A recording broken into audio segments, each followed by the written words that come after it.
ओम श्री परमात्मने नमः। ओम श्री सतनाम साक्षिणे नमः। श्रीमान 1008 सद्गुरु स्वामी टेऊराम महाराज जी का पावन जीवन चरित्र। आज प्रारंभ है सद्गुरु स्वामी टेऊराम महाराज जी का पावन पर्व और सद्गुरु महाराज जी की लीलाएं अनंत हैं, उनका चरित्र अनंत है। महापुरुषों की महिमा का विस्तार जितना किया जा सके उतना कम है।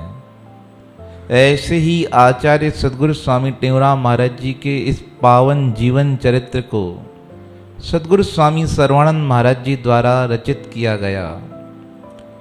शब्द सद्गुरु महाराज जी के थे, पर जीवन सारा दर्शन सद्गुरु स्वामी टेऊराम महाराज जी का सद्गुरु स्वामी सर्वानंद महाराज जी के जीवन में झलकता था।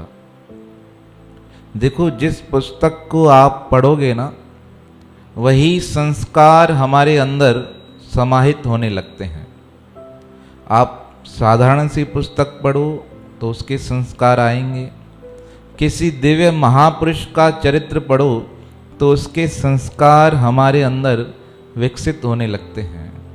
तो आज से प्रयास किया जा रहा है सद्गुरु महाराज जी का यह पावन चरित्र हम सबके जीवन में घटित हो सके। भले एक गुण हमारे जीवन में आ जाए तो वह एक गुण हमारे संपूर्ण जीवन को निखार सकता है।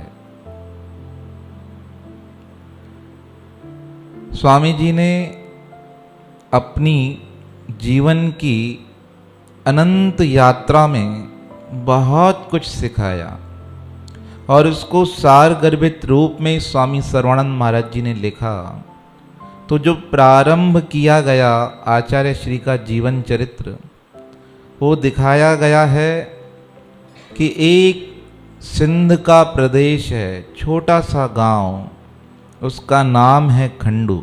सब आप याद करते जाइएगा और कल हो सके तो पेन कॉपी भी लेकर आइएगा, लिखते भी जाइएगा, क्योंकि इसी में से ही आगे चलकर आपसे सवाल पूछे जाएंगे। क्योंकि इतनी मेहनत की जा रही है आपके द्वारा, सद्गुरु टेऊराम महाराज जी की कृपा के द्वारा प्रयास है कि यह सब चीज़ें हम सबको याद होनी चाहिए।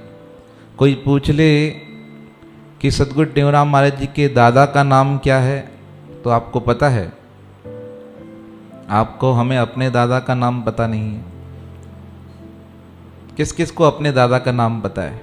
पता है? अच्छी बात है, बहुत अच्छी बात है। और सद्गुरु टेऊराम जी के दादा का नाम? उस दिन हम एक चीज सुन रहे थे, बहुत अच्छी कहा महाराणा प्रताप के पिताजी का नाम क्या है? सबको याद है? महाराणा प्रताप राजा थे ना, बहुत सत्यवान सत्यनिष्ठ राजा थे। उसके पिताजी का नाम याद है? नहीं याद है। और अकबर के पिता का नाम सबको याद होगा, बहुत जनों को याद होगा, पढ़ाया गया है। भारत की शिक्षा पद्धति भ्रष्ट कर दी गई, सारी पद्धति याद है मुसलमानों की, कौन किसका पिता था, किसने राज किया, किसका बेटा था, कब राज किया, और शिवाजी का पता नहीं पिताजी का नाम। तो जब इन महापुरुषों के जिन्होंने जन्म दिया उनके विषय में ही हमें ज्ञात नहीं, तो हम क्या आगे बढ़ पाएंगे? फालतू चीज़ें याद करने से फ़ायदा नहीं, कुछ अच्छा याद करना चाहिए। तो एक सिंध का प्रदेश, छोटा सा खंडू गांव, उस गांव में रहते थे आसनदास जी। उन आसनदास जी के पुत्र थे चेलाराम जी, और चेलाराम जी की धर्मपत्नी थी माता कृष्णा। और आसनदास जी का स्वभाव कैसे? खेती बाड़ी का काम था, एक बगीचा था आम का और एक दुकान थी।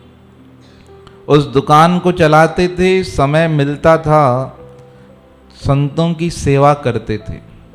और सिंध प्रदेश में कोई संत आ जाए और खंडू में आ जाए तो उनका रुकने का स्थान एक ही था, आसन दास जी के घर जाकर रुकना है। चेलाराम जी इतने संत सेवी थे, कोई शहर में पूछता ना कि यहाँ कोई रुकने का स्थान है, भोजन पानी का स्थान है, तो सब किसका पता देते थे? चेलाराम जी के घर का। अब एक बार संतों की मंडली आ गई ऋषिकेश से, घूमते घूमते सिंधु पहुंचे और वहां पर सत्संग करने लगे किसी स्थान पर। तो बाबा चेलाराम जी उन्हें अपने घर लेकर आए, कहा हमारे घर चलिए सत्संग कीजिए। तो संतों ने कहा ठीक है। अब रात्रि का समय था, संतों ने सत्संग प्रारंभ किया।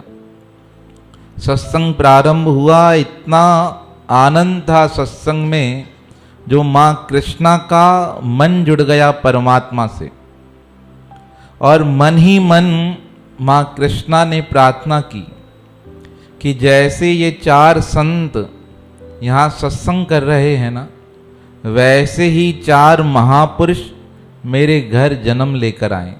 कितनी बड़ी बात है। उन महापुरुषों के संग से मन की वृद्धि कैसी हो गई? पवित्र और दिव्य हो गई। सत्संग समाप्त हुआ, माता कृष्णा प्रणाम करने गई तो माता कहने लगी, महापुरुषों आपसे प्रार्थना है, मेरे मन की एक इच्छा है, आप पूरी करें।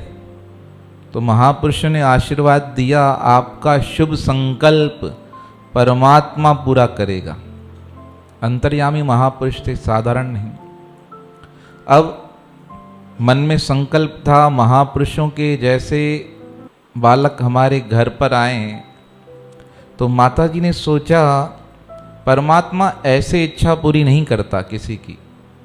परमात्मा को मनाने के लिए, शुभ कर्म करने के लिए क्या करना पड़ता है? तपस्या करनी पड़ती है। तो माता कृष्णा ने तप प्रारंभ किया।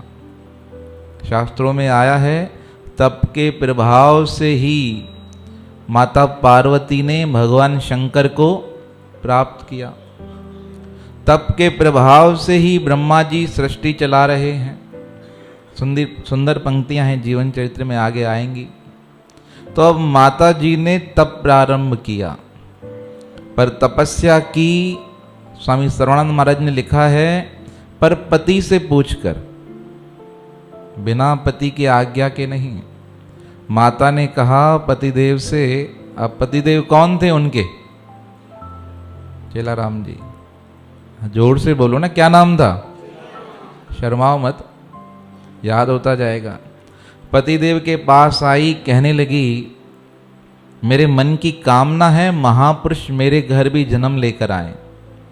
बाबा चेलाराम ने कहा ये तो बहुत अच्छी बात है।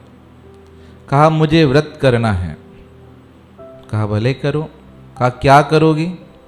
कहा 40 दिन व्रत प्रारंभ करूंगी, एक समय भोजन करेंगे और 8 पहर कार्य करते समय नाम का जप करेंगे। अब बाबा ने कहा ठीक है, पर याद रखना घर के काम में दिक्कत नहीं आनी चाहिए, क्योंकि बड़े हैं ना घर पे, ऐसे नहीं उनकी सेवा रुक जाए और तुम क्या करो, अपने व्रत नेम करो। माता जी ने कहा कोई दिक्कत नहीं आएगी। अब माता जी ने व्रत प्रारंभ किया, रोज मंदिर जाए, दर्शन करे और मन में कामना एक ही कि प्रभु आप मेरे घर आ जाओ। देखो ये कामना हो ना जब, तो ये कामना भी निष्काम हो जाती है। किस प्रकार, जिस प्रकार मनु शतरूपा ने तपस्या की कि परमात्मा हमारे घर अवतार लेकर आए, तो अब तपस्या की एक जन्म में, और अवतार कब हुआ? अगले जन्म में, जब वो क्या बने? दशरथ और कौशल्या बने। जब वो देवकी और क्या बने? भगवान कृष्ण ने कहाँ जन्म लिया था? कानपुर, कालकोटरी में। किसके पास? देवकी और वसुदेव जी के पास। पले कहाँ? नंद और यशोदा के पास। क्या नाम था उस गांव का? है नंदगांव। नंदगांव नाम था। नंद जी जहाँ रहते थे वो नंदगांव था। और नंदगांव छोड़कर भगवान कहाँ जाकर बसे? हैं? कहाँ बसे? गोकुल। वृंदावन तो पूरा क्षेत्र था।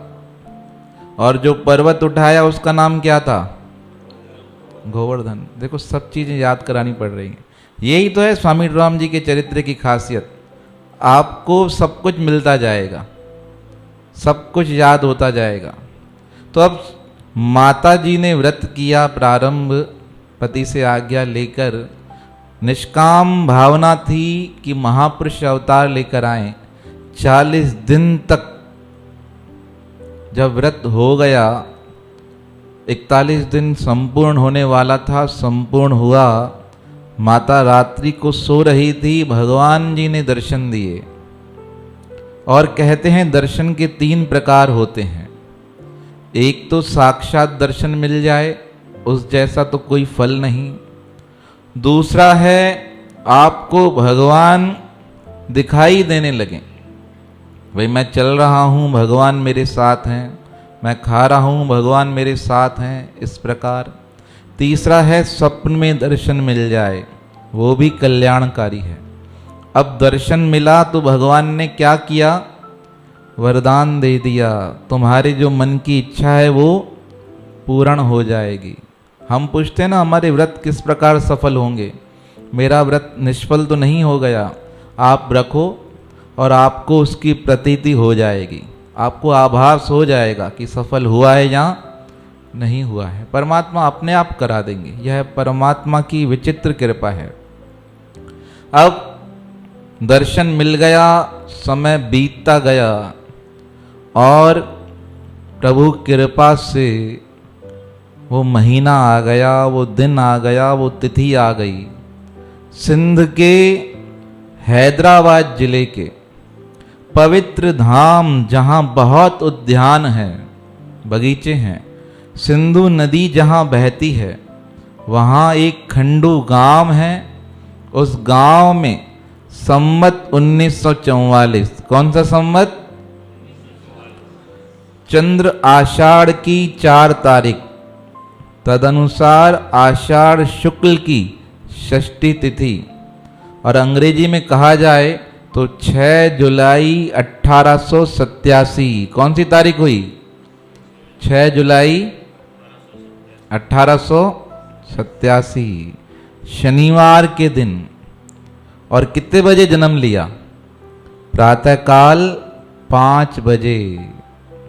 और फूलवंशी क्षत्रिय थे।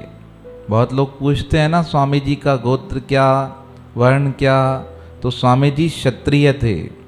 और दादा चेलाराम जी के घर सदगुरु स्वामी टेऊराम महाराज जी अवतार लेकर आए। जन्म लही अज जोगी आयो, जन्म लही अज टेहू राम आ नालो जह जो, टेहू राम आ टेहू राम आ नालो जह जो, टेहू राम आ सब जे मन के भायो, सब जे मन के भायो, सब जे मन के भा हो, सब जे मन के भायो, सब जे मन के भायो, सब जे मन के भायो।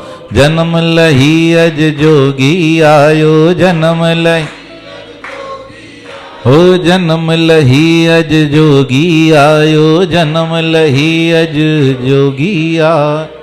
कहा जन्म लेकर आए सदगुरु स्वामी टेऊराम जी महाराज। और उनके जन्म लेने से सदगुरु स्वामी सर्वानंद महाराज ने लिखा बरसात होने लगी। यह दिव्यता की निशानी होती है, जब कोई जन्म ले और बरसात पड़ने लगे। और उसके साथ क्या होना चाहिए? प्रकृति का वातावरण शांत हो जाए, सबके मन में प्रसन्नता आ जाए। ऐसा सब घटित होने लगा सदगुरु महाराज जी के जन्म के साथ।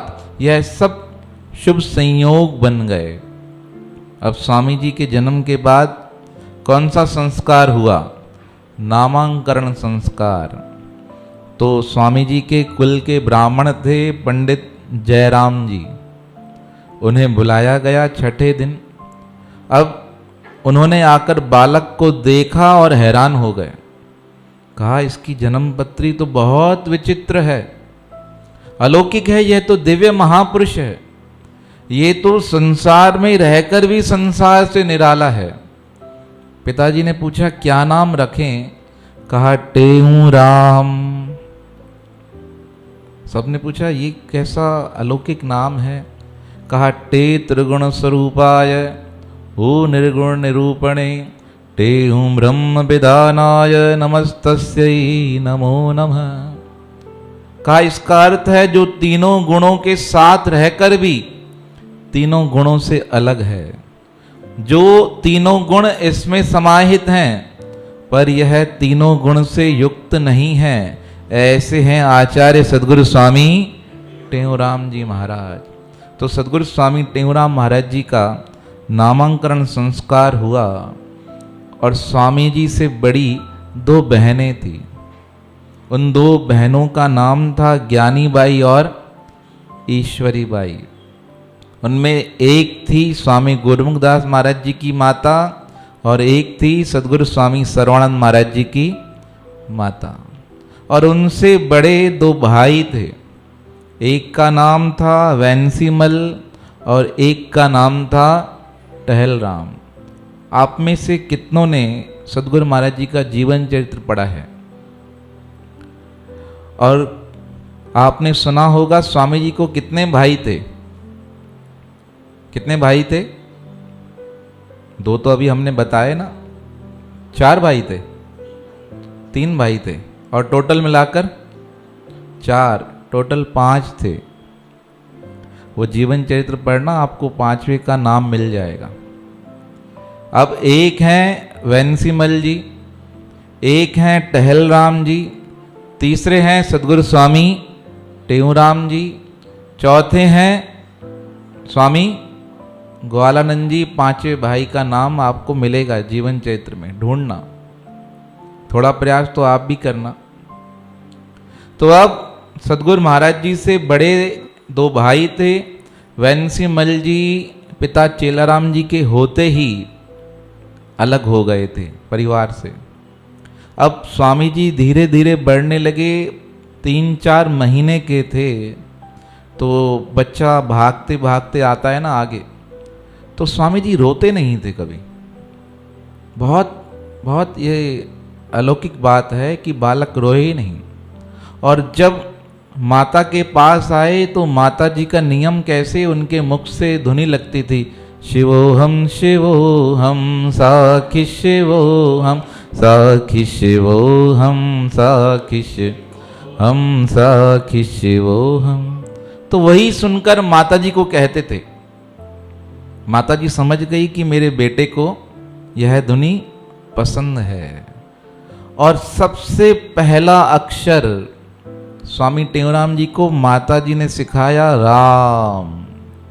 क्या सिखाया? राम। कहा राम का नाम। माता जी को पता था बालक दिव्य है और साधारण क्रिया से नहीं आया है, यह दिव्य क्रिया से आया है। आप कवि प्रहलाद जी का भजन सुनेंगे ना, बहुत सुंदर भजन है। अद्भुत रूप अनोखा देखा डगमगाती डोल उठी। कहा जब सदगुरु टेऊराम जी का जन्म हुआ ना तो माता जी को पता ही नहीं चला। अब साधारणतः बालक जन्म लेते हैं तो पीड़ा होती है, माताओं को तकलीफ होती है, कष्ट होता है, पर स्वामी जी के जन्म के समय माता ने सिर्फ पीछे साइड में मुड़कर देखा तो क्या पता चला कि बालक आ गया है। और ऐसा कब घटित हुआ था? भय प्रगट कृपाला दीन दयाला कौशल्या हितकारी। राम भगवान ने जब जन्म लिया ना तब माता कौशल्या हैरान हो गई, सोई पड़ी थी, नींद खुली तो क्या देखती है, पास में क्या पड़ा है? बालक। और देव की जेल में बंद है, भगवान से प्रार्थना कर रही है। नींद खुली तो भगवान क्या थे? बाल रूप में थे। माता कृष्णा के साथ भी ऐसा ही हुआ। नींद में थी, उनको पता ही नहीं चला कब समीप में सदगुरु स्वामी टेऊराम महाराज जी, जो अविनाशी परमात्मा हैं, छोटे बालक के रूप में जन्म लेकर आ गए। ऐसे साधारण महापुरुष नहीं थे। आचार्य श्री बहुत बहुत बहुत ऊंची स्थिति पे थे।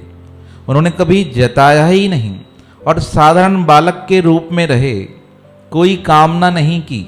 बिल्कुल साधारण सा वेशभूषा ऐसी कि पता ही नहीं चला कि परमात्मा संसार में धरती पे घूम रहा है। अब माता कृष्णा ने उन्हें सबसे प्रथम राम का नाम याद कराया।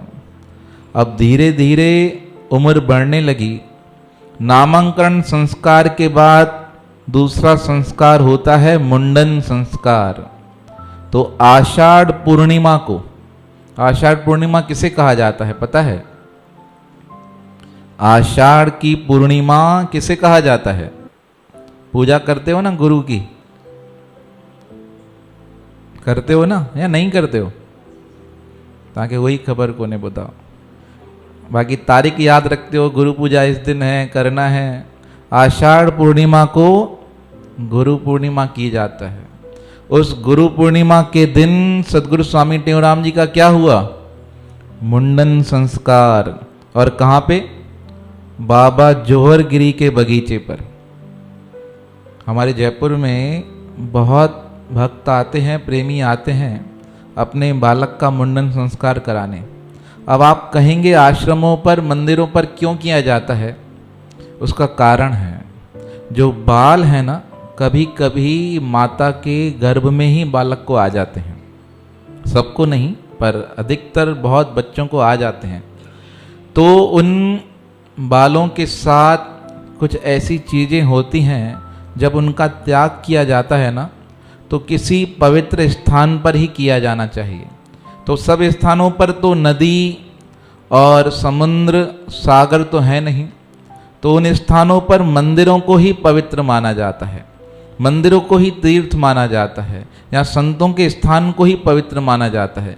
इसलिए उन स्थानों पर क्या किया जाता है? उन बालों का त्याग किया जाता है। आजकल तो परंपरा ही चेंज हो गई है। अब तो मुंडन संस्कार होता है नहीं होता है पता ही नहीं है। कहीं कहीं तो सब क्या करते हैं, मशीन से थोड़े से क्या करते हैं, बाल काट देते हैं। कहते हैं बच्चे को तकलीफ होगी। अरे जो बच्चे को तकलीफ अभी होगी ना, ठीक है, पर जब बालक बड़ा होगा उसका मस्तिष्क विकसित नहीं हो सकेगा। उसका क्या होगा? मुंडन करने से शरीर की क्रियाएं भी प्रकृति के अनुसार ढलने लगती हैं। हमारे शास्त्रों ने जो विधियां बताई है ना, बहुत बहुत विचार के बनाया गया है, पर हम अगर नहीं करते उसको फॉलो तो क्या होता है?